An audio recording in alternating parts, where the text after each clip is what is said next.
Intros are stupid. What's up, YouTube? I just want to talk about the best locking mechanism. So I did an old video about all the different types of locking mechanisms, and any of you watching this video are more than familiar with all of them. And you're probably familiar with this as well. So in my opinion, the best locking mechanism is on the 80-20 and the 80-20.5, and it's the shark lock. You know, a lot of people for however long say the triad lock is the most secure, and honestly this is on par with this. You know, it obviously, when you compare them,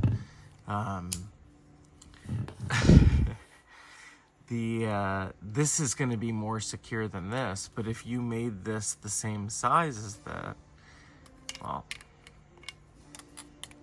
yeah, if you made them the same size, like the 80-20, you would see how it would be just as secure. They work generally in the same way. It's just this is a back lock. This is useless to me. I will cut myself trying to close this one-handed eventually. It hasn't happened yet, but it will.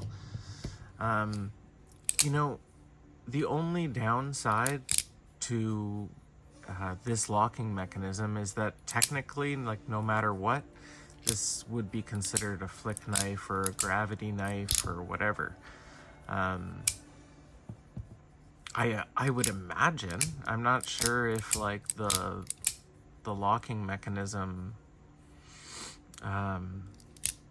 fits some part of law that doesn't exist or something, but I mean, I walked into a store and I bought this knife in Canada, so I realized that there's aspects of this that technically could get you in trouble, but I don't plan on stabbing anyone. This knife literally opens boxes every day, so I don't consider it a problem. But like, you know, I consider it the best lock because I know that it's just as strong as the triad lock. People can argue that all they want, but it works in much the same way. It's just as capable. It's better. It's a better locking mechanism than anything else right up until the triad lock, and I'd probably say they're about the same. But I mean, in terms of fidget factor, this locking mechanism is amazing. Just in versatility, you know, it's such a solid mechanism. The fidget factor really throws it, you know, dunks it for me, because it just makes it so much fun to play with. And I know some people who aren't a fan of the way it opens and closes, but like at the end of the day, your fingers are completely out of the cutting path when the knife opens and closes. It's so easy to manipulate. And I don't have a lot of dexterity in my hands, guys. I can't like even reverse flick knives.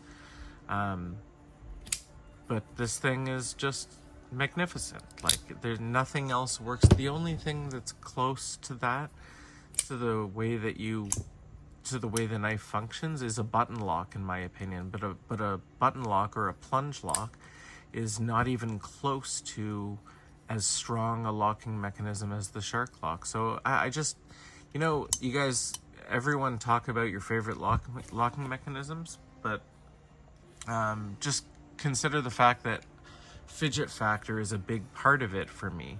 It kind of goes in tandem with like the strength of the lock, and this thing just kills it at both of those. So, you know, you guys tell me what your favorite locking mechanisms are. And let's talk about it in the comments, man. I'd love to hear other people's opinions, or maybe some locks that I don't even know exist. Other knives that have this, so there's the 80-20, good luck finding it, especially if you're Canadian. 80-20.5, which is this knife right here.